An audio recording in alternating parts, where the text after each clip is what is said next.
Thanks, Karen. So good evening, everyone. This is our fifth Alumni Insights event. So for those of you joining us for the first time, I'm Imogen Crockford. I'm the Alumni Relations Manager at the Courtauld. In this session, we're going to explore careers in the museum world, and I'm excited to introduce our two guest speakers this evening, Kelly Cannon from the Museum of Modern Art in New York, and Tamsin Russell from the Museums Association. Kelly completed her MA at the Courtauld in 2016. And Tamsin's not technically an alumna, but she's spoken at many Courtauld Careers events in the past, and we love having her back to share her extensive expertise in the cultural sector. So a very warm welcome to you both, and it's great to have you here. So to kick things off, I'm going to hand over to Kelly, who's joining us from New York, where it's currently lunchtime. So Kelly, if you're ready, I'll hand straight over to you to get started. Sure. Thank you so much. I just want to start by thanking you for having me here. It's a huge honor to be able to come back and share anything from my experience, because I am very indebted to the Courtauld Careers Center and to Karen and to so many at the Courtauld for really being there and advising me on my job interviews in the past. And so it's a delight to be back. But as we mentioned, I graduated from the Courtauld with my MA in History of Art in 2016, and I studied documentary reborn, photography, film and video.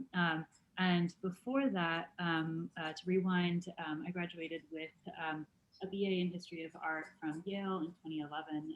And while I was there, I think one of the most informative and transformative experiences of my time in college was both volunteering and doing student work at the Yale University Art Gallery. And I held a lot of positions while I was there in development and membership at the Image Library. And then finally in my senior year, when I knew I was focusing in on photography, I worked in the photography curatorial department.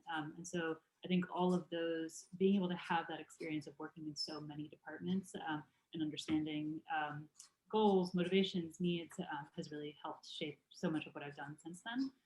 So right after graduating, I went on to do a work scholar term at the Aperture Foundation, working on photo books. I think that experience really sort of solidified to me my investment and commitment to books and publications and access and distribution. And that has, in the years since, really evolved into a focus on digital access and digital interpretation as ways of sharing and experiencing art that don't require someone to be physically present in a gallery or museum space. And so that has taken a lot of different forms in the years since, and some that have really surprised me. So after some twists and turns after Aperture, I went to my first role at MoMA, which was in the photography curatorial department, and I worked on, technically my job title was as a cataloger when I started, and this is something I'm happy to take more questions on. It evolved over the 2 years that I was there into being a digital content strategist for a digital humanities platform called Object Photo, which explored the geographic distribution of interwar modernist photography through data visualizations with mapping, timelines, and then network hub matrices as well. It was a learning experience for everyone involved in it. It was amazing. I had an amazing team of collaborators. And so also if there are any questions sort of about, very large scale digital humanities collaborations like that in museums, happy to speak to that too. After that, I went on to do a Fulbright fellowship in Budapest. When I had originally proposed it, I thought I wanted to do interwar modernist photography in Hungary. By that time, right after coming off of the Object Photo project, I thought it would be good to focus a little bit on the present for some time too.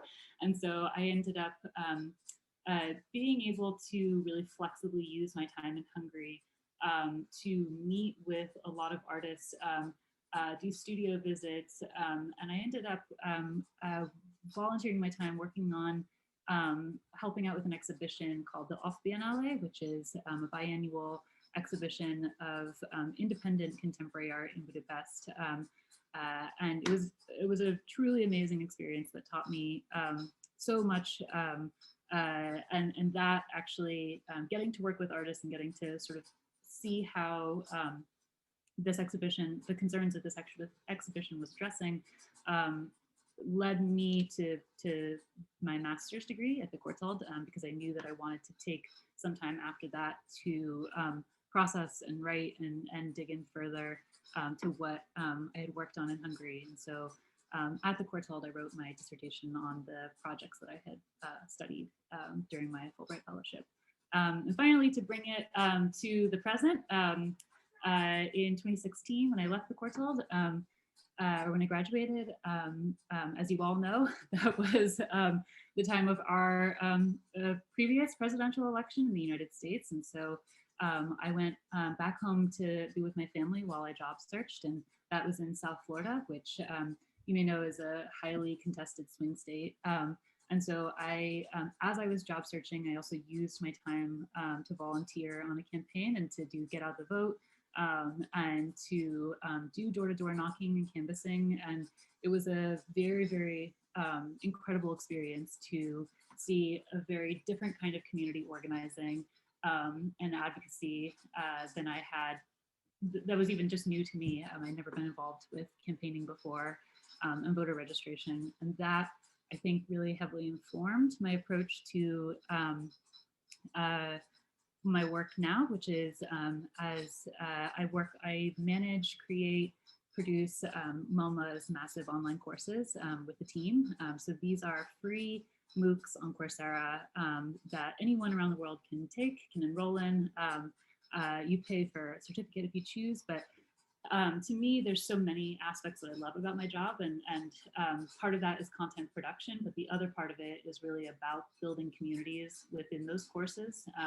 There are about 1.5 million enrollments in MoMA's online courses, and so in every course you have, whether or not it's certainly not 100% of people that are contributing in the discussion forums, but you have this amazing exchange and dialogue that happens around art, that happens as someone has watched a video on an artist or heard an audio interview with them, then they go and discuss it in the forums, and seeing the sorts of organic exchange that come from that is definitely the best part of my job, and building those communities and trying to think of new ways to create those connections between people is sort of what we do every day in my role. So I think that's a sort of preview of what I do, and happy to turn it over to Tamsin now.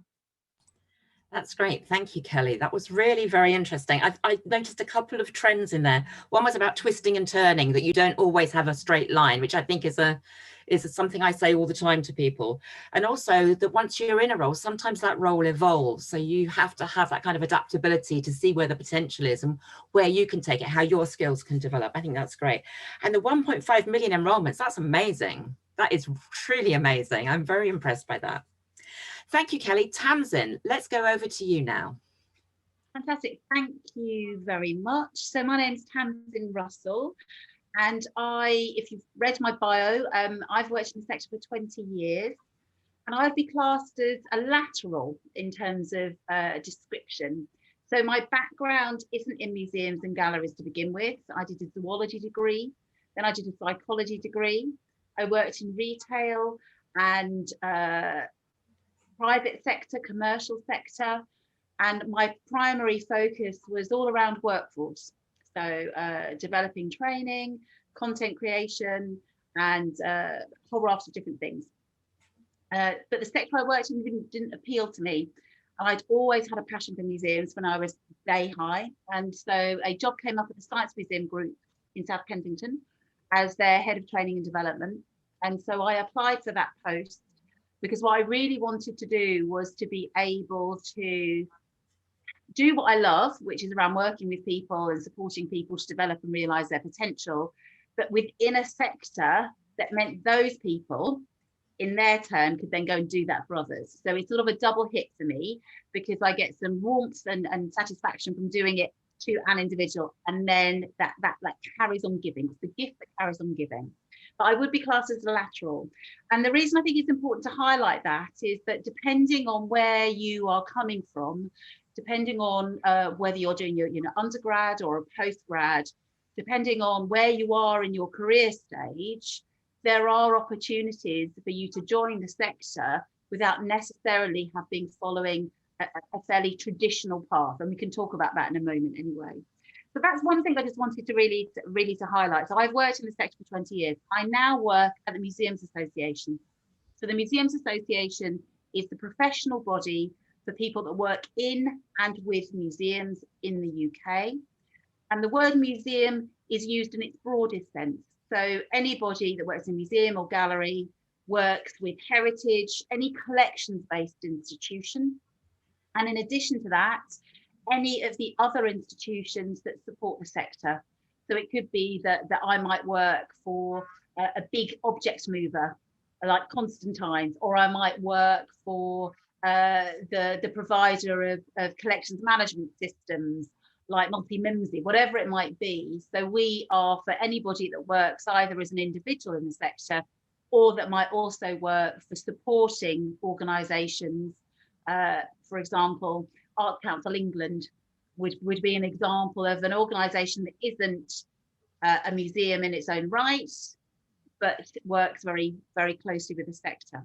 So I work for the Museums Association, and my remit is workforce.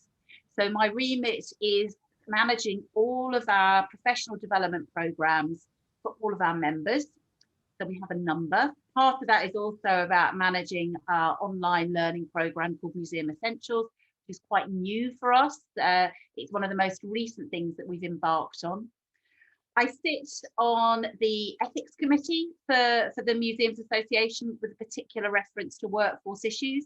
So, for example, some of the workforce ethical issues at the moment might well be people doing postgraduate studies. Karen and I have had this conversation in the past, but it could also be things like 0 hours contracts. It could be about the concept of paid or unpaid internships.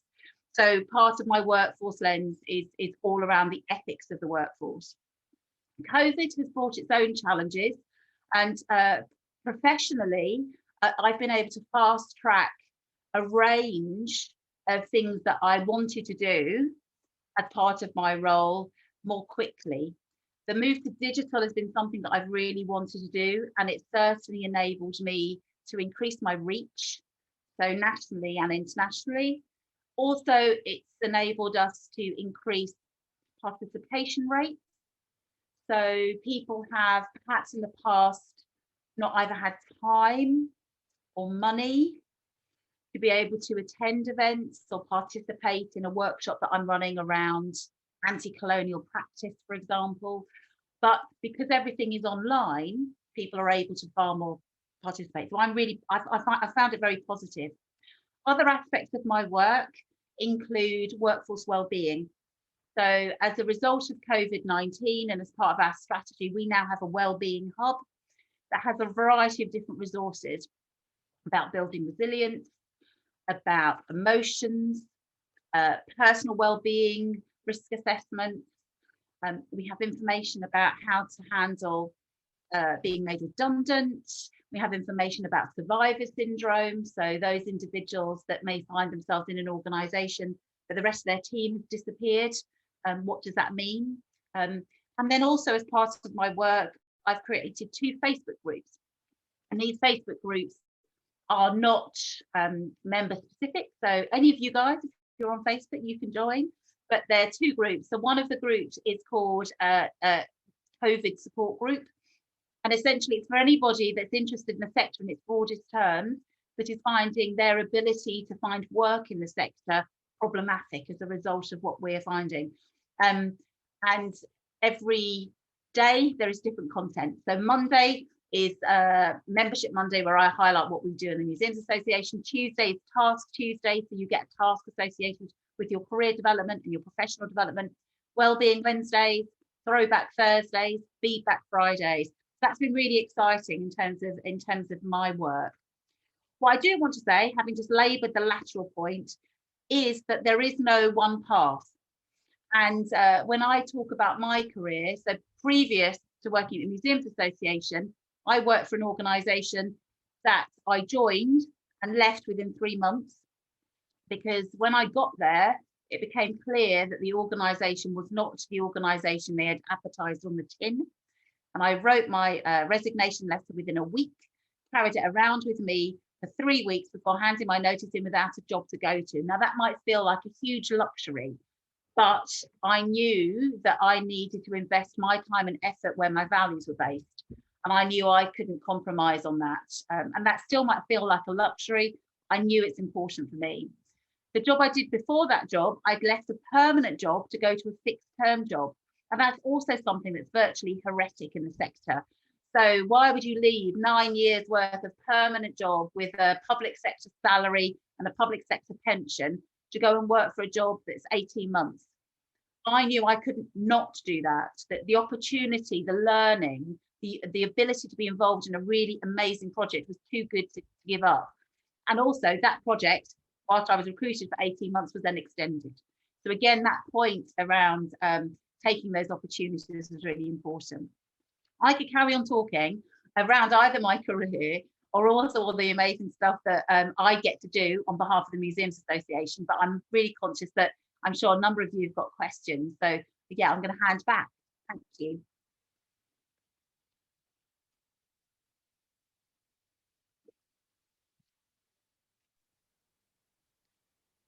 I think you're on mute, Karen. Oh yeah, I hadn't unmuted. I thought it had. I apologise. So I thought that was interesting for a number of reasons. I think, again, some really interesting trends came out there about, there is no one single route, and sometimes you have to take a risk in order to get where you want to go. You need to assess what that risk is. You need to really weigh it up and do your research, but sometimes it's a really good thing to make a move. There's been research done that shows that people who are graduating about now, but even in the last 2 years or so, you're likely to have 4 or 5, even 6 completely distinct careers. This is much more normal now than when I started out. So when you're choosing what you go into as a first step, that may not be the step you end up forever. You will change. I think also just thinking about some of the positives that have come out of COVID. We talk a lot about how difficult it is, but it does enable us to reach out more. Kelly couldn't have come along to one of our events unless by video. So this is a great benefit, I think. So I think just thinking as well about some of those is really good. So I'm going to open up for questions now. The only question we have so far is, Tamsin, could you just talk a little bit about the support groups you mentioned with us? Maybe if you could focus on the support groups that might be of interest to the students now, they may need to know about them and how to find out more. So I'll put the link in the chat in a moment. I'll take my glasses off so I can see everybody.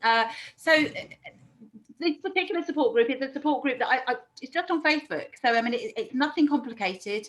It's nothing highbrow.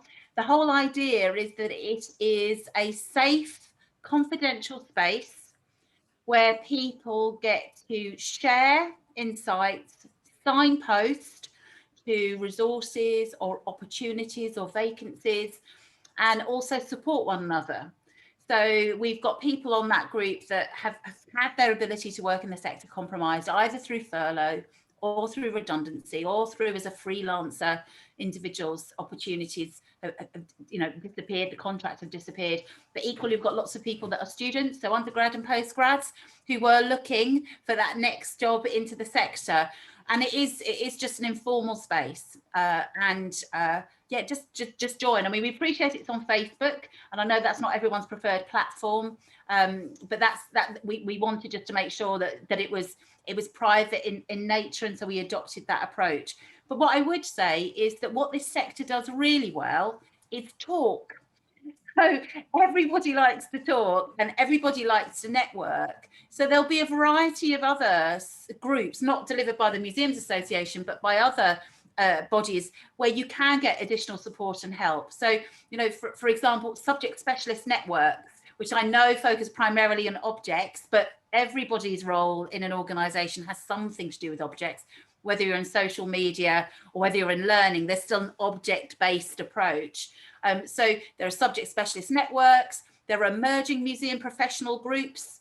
So if you Google emerging museum professional groups, a huge network in the States. I'm on all of their Facebook pages. It's so interesting. But equally, there are about 10 different groups in the UK as well, and that's based on region. And that just means that you might get a chance to talk to people who are experiencing what you're experiencing or did last year, and they've come through it. But I will put the links in the chat function so you can find them, or certainly the names of the groups. Brilliant, Tamsin. That's really helpful. Our next question is another good one, nice and specific. Kelly, can you talk a little bit more about the process of getting your job at MoMA?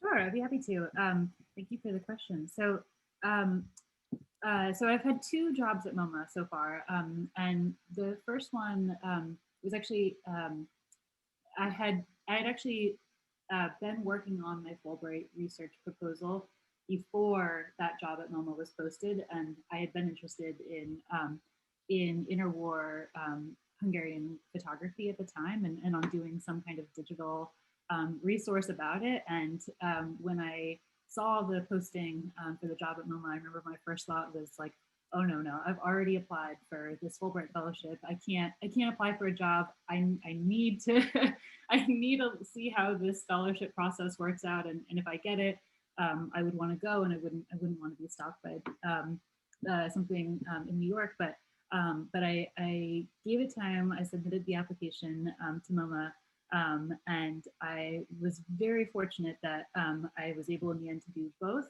I ended up reapplying to the Fulbright Fellowship after about a year or so, I guess, into the work at MoMA, because we knew it was a time-limited contract position for the project.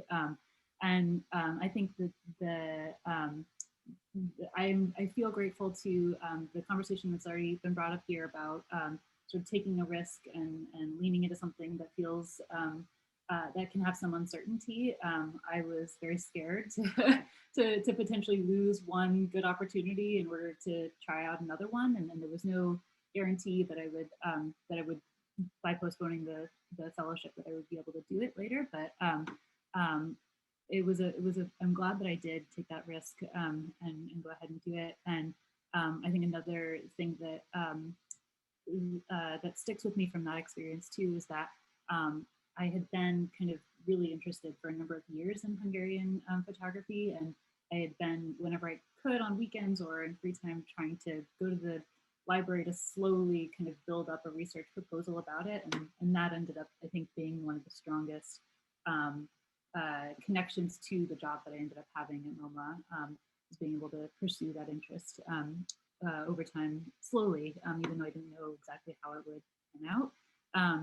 And in my second role at MoMA, I was benefited, of course, by going back to the same institution, but from my first job, the project, as a digital humanities project that also was a book publication and an exhibition, there were things that I had learned and discovered through the process of making a digital humanities platform that I knew I wanted to learn more about in my next role that was focused on digital resources for museums. And so I was lucky that when a job came up in the education department that specifically had to do with online audiences and digital content for online audiences, that actually is exactly what I knew coming out of my first time at MoMA that I wanted to focus on in my second, in whatever my next role was. And so I was lucky to be able to bridge the gap between those projects through what I felt like I needed to focus on next. I hope that answered that question. I see there's a few more questions in the chat here about that, but I'll let Karen and Tamsin be Karen and Imogen be the moderators.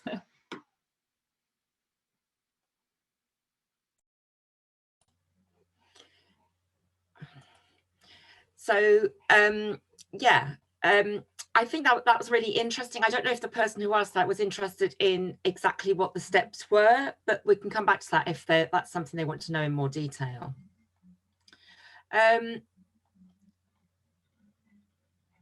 So there's a question here again for Kelly. I'm interested in hearing more about how Kelly's experience in 2017 going house to house has influenced her perception of the role of museums in cultural debate. So do you want to just say something quickly on that, Kelly? Sure. There was a great keynote presentation at, I think it was Museum Computer Network Conference in 2016 by a former digital organizer for former President Obama's campaign. And that keynote presentation, at least in 2016, was freely available on YouTube, that anyone could go see it. And her presentation was specifically about how what museums can learn from digital campaigns and organizing online. And what I remember from that, I remember that being a presentation that really just felt like it connected so many dots for me. And what I remember from that is that you, as a campaigner, your first goal is thinking about your audience and about the people that you're trying to reach and about what their needs are and what their interests are. You're never coming at it from like, I have the answer and this is what you need. You're coming at it from like, what do you need and how can I help meet you there? And I think that is that's so much what organizing is about, and that I think is especially in this moment when we are working remotely, we are connecting more online. We are dealing with trauma on a wide scale.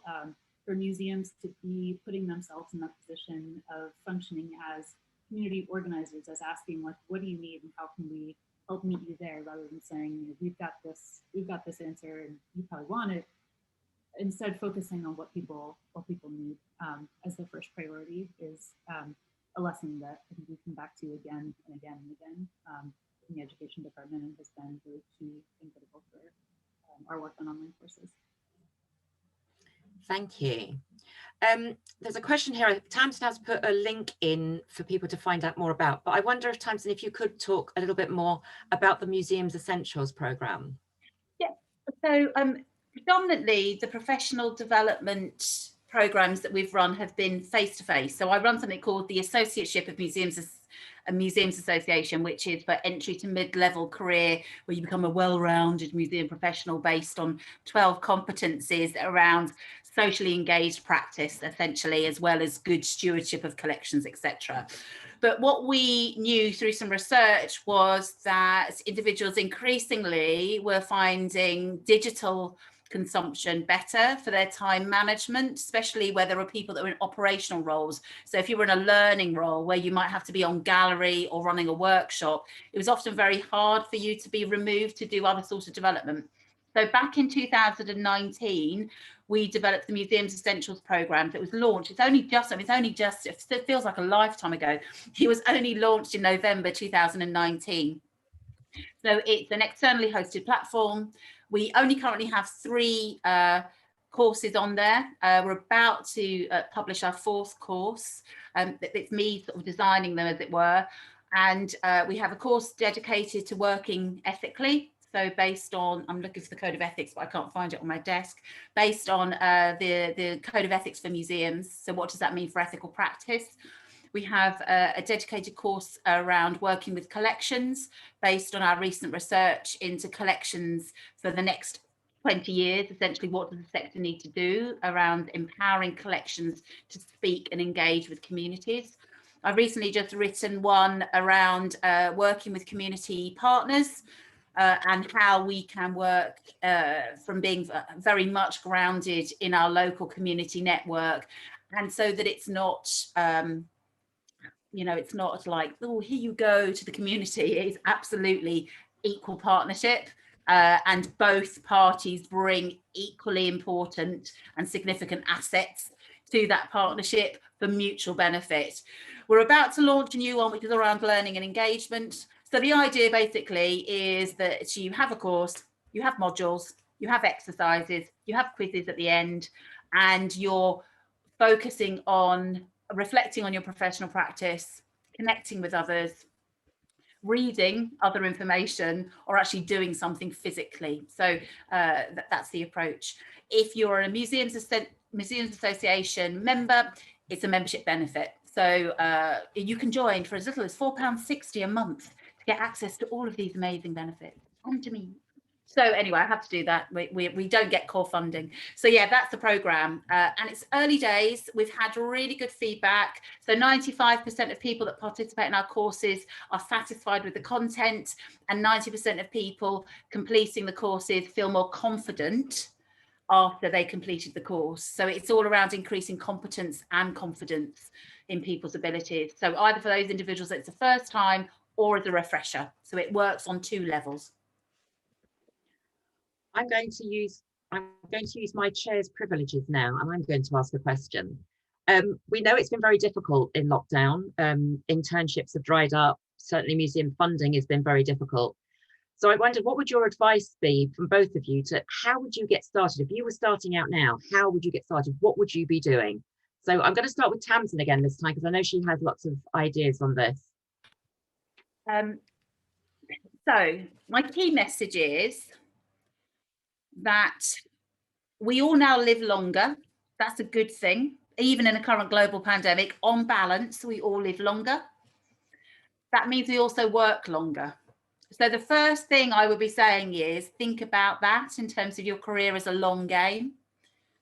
And what that means is thinking about what you want out of a career, but not necessarily what you want now, sort of here in front of your eyes, but what you might want further down.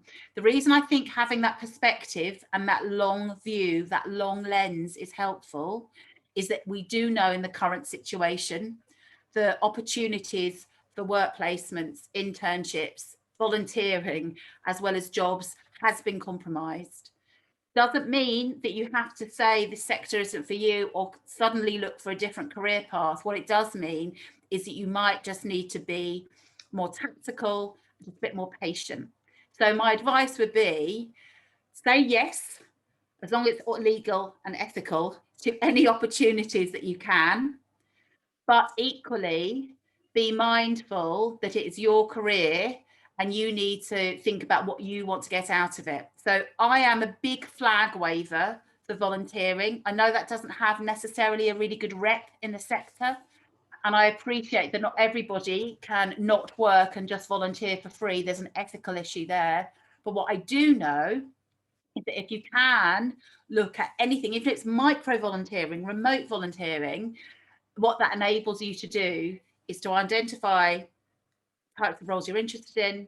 It enables you to ask really good questions, and it enables you to build a network. And that's what I think you need to be thinking about, is how can you capitalize on any of those situations? And that's what I would recommend you do.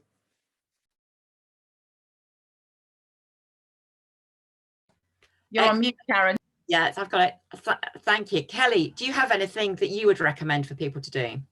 Yeah, I think I completely agree with Tamsin on this, and I would add, I think it's really important to be thinking about the skills that you want to develop in this time, and identifying places that anywhere that you could develop those skills, or however you could develop those skills, and it may not be in museums or be in the art world, and it could be something that you're able to do informally by self-teaching or self-learning.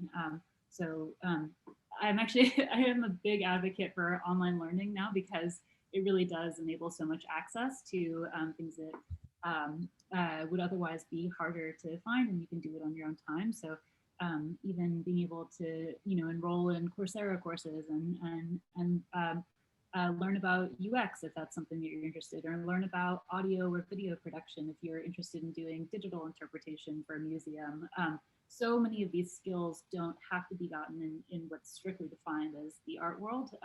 And in fact, I think that there are a lot of benefits to be had from if you aren't finding the role that you want in the art world right now, then finding it somewhere else, and then bringing those transferable skills back into museum world if you wish, and bringing also the perspective of having worked in another field and in another sector back into museums, because that can really bring fresh perspectives into it and help innovate and develop things.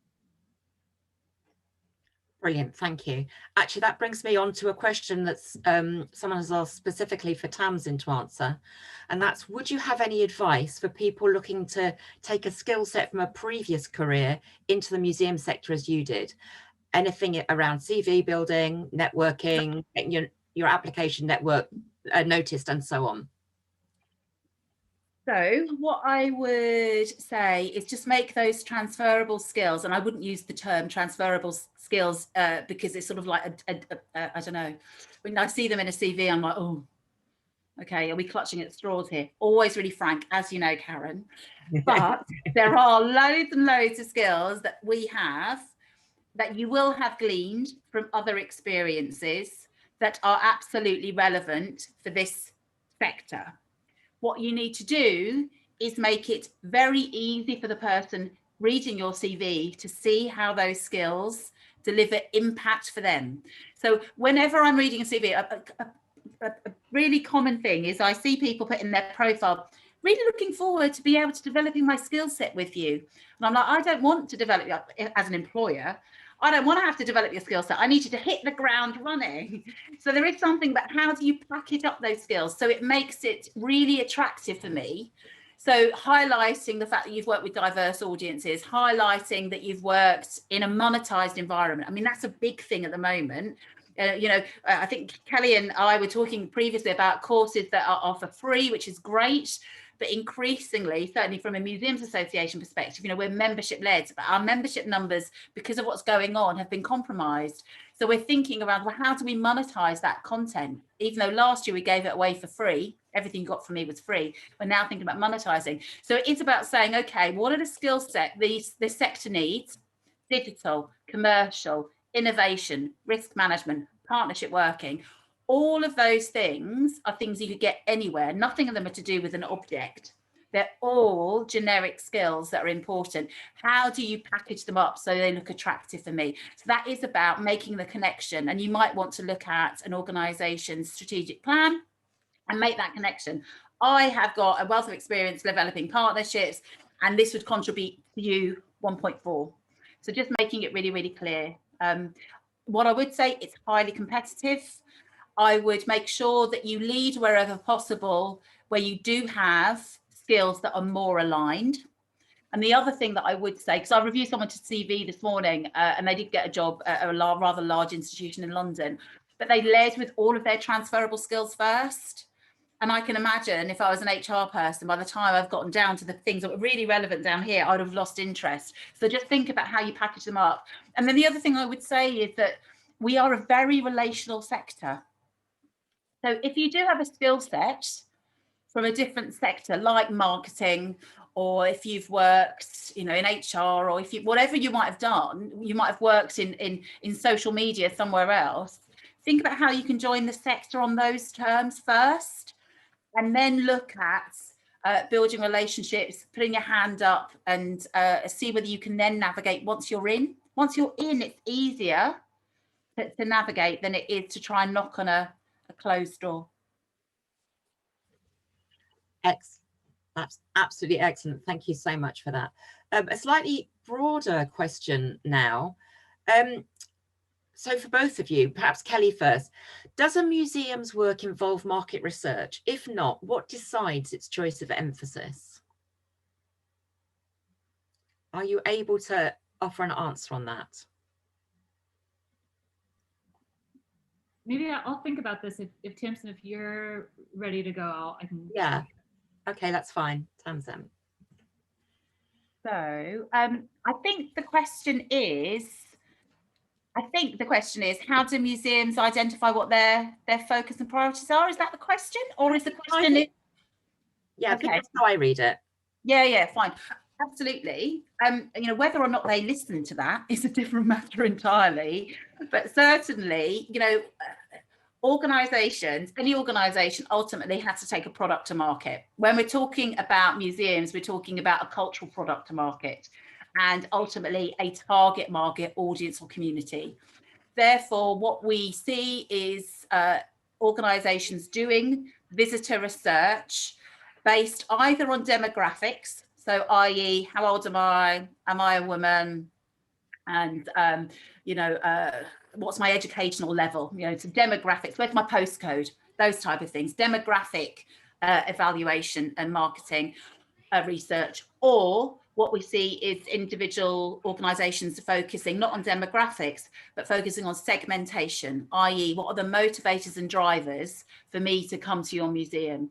So it could well be that I'm a silver surfer, which might be somebody that's slightly older, hence silver, and actually just wants to really enjoy their free time now their children have left the nest. So all of those sort of marketing avatars that you might see, descriptors. So definitely, museums definitely do market research. It informs who their current audiences are.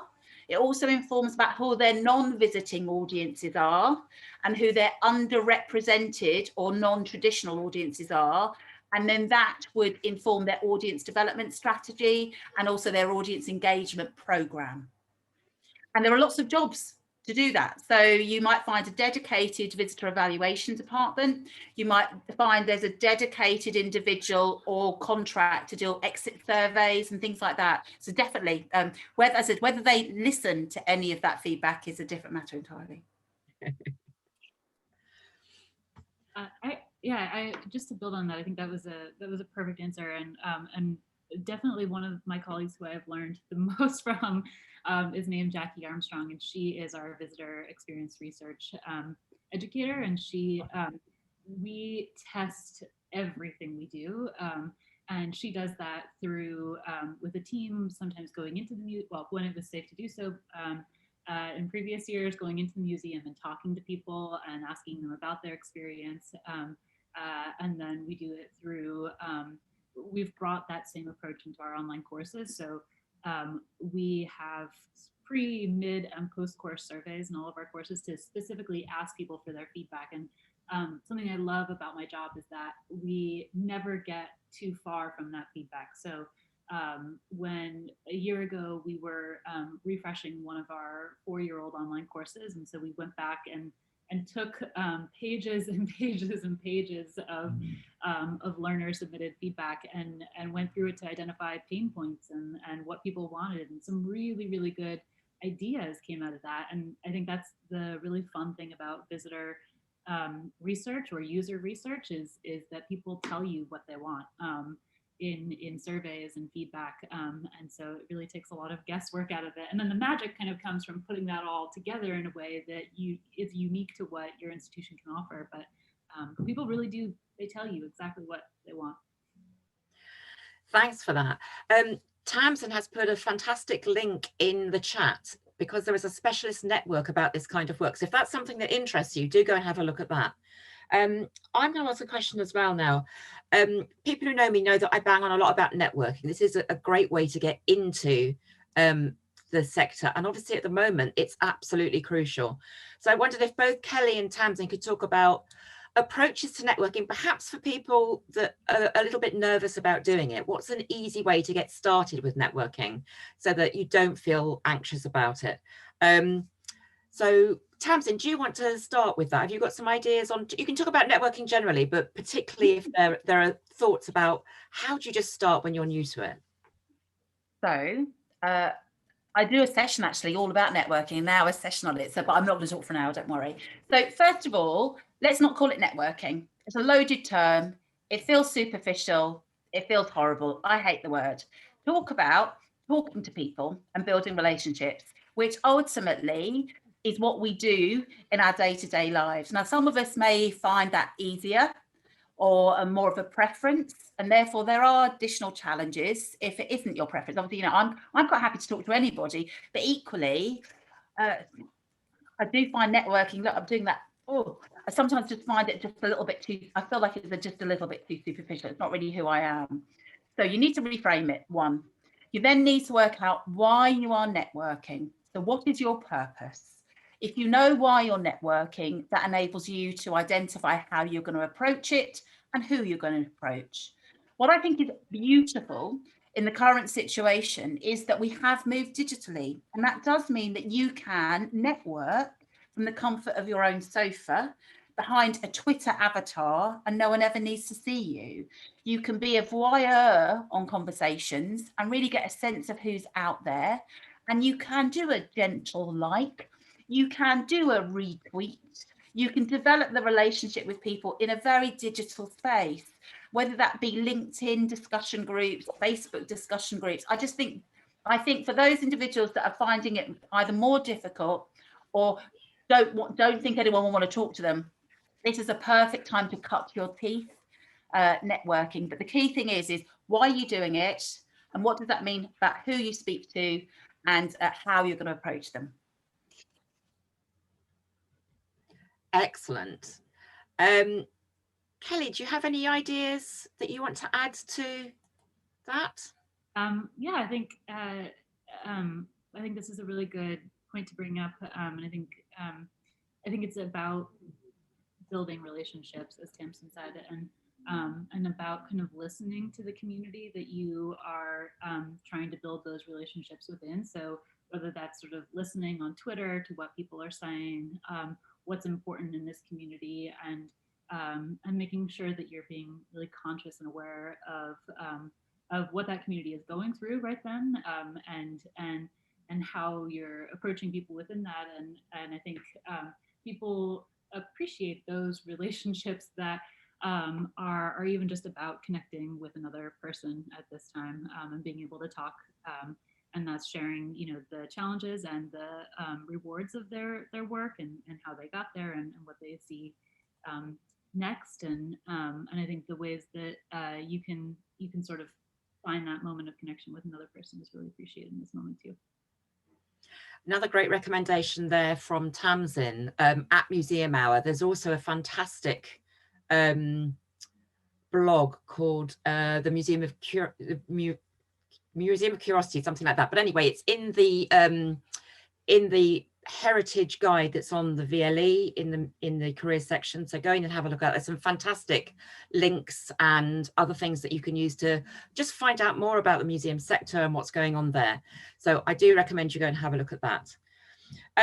Let's see if we have one more question to take before we go on.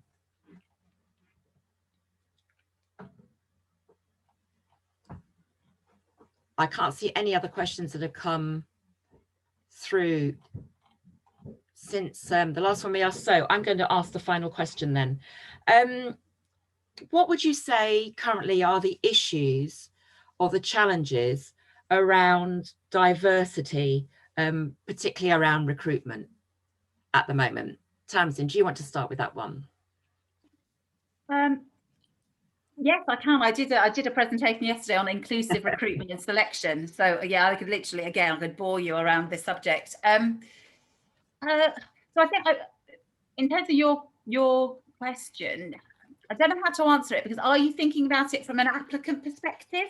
Yes. Okay, all right. So from an applicant perspective, what you would hope is that institutions take diversity and inclusion seriously, and therefore design a recruitment and selection process that is inclusive and enabling for you to perform. The reality is that doesn't always happen, okay? So what does that mean in terms of applying?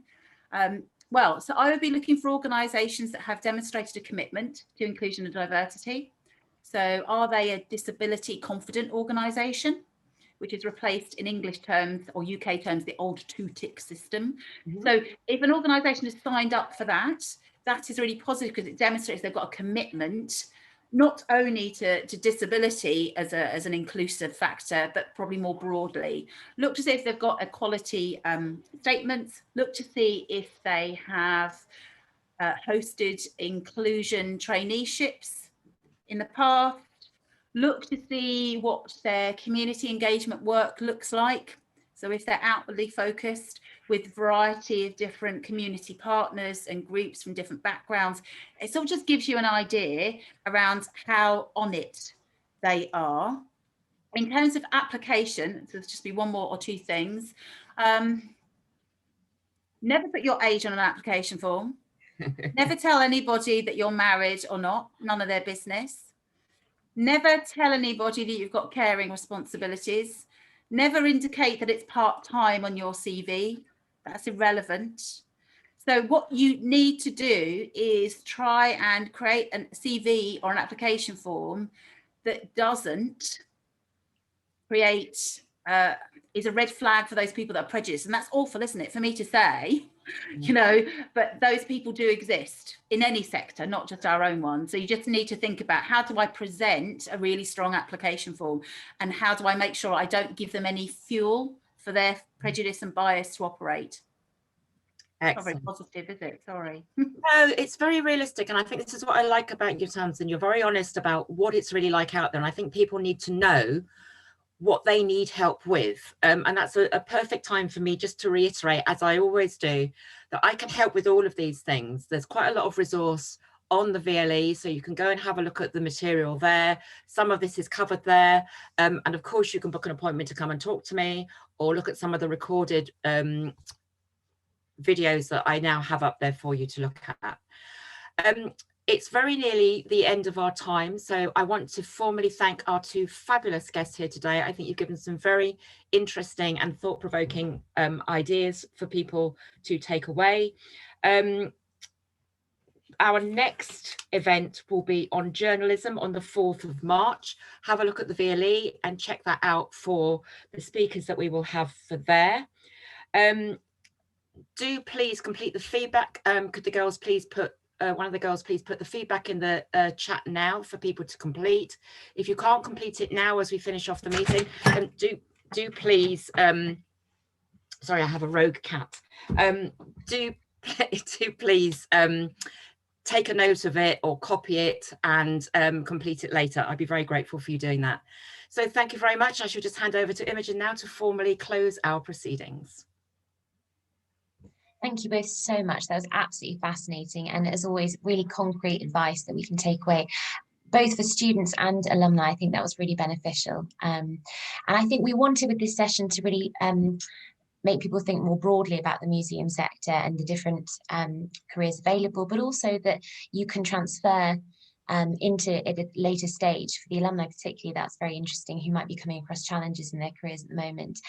You can sidle in through many different routes into that world, if you so wish. We're actually having another session that's more specifically on curatorial careers within museums and galleries, so we encourage you to attend, and that'll be in the spring, so we encourage you all to attend that one as well.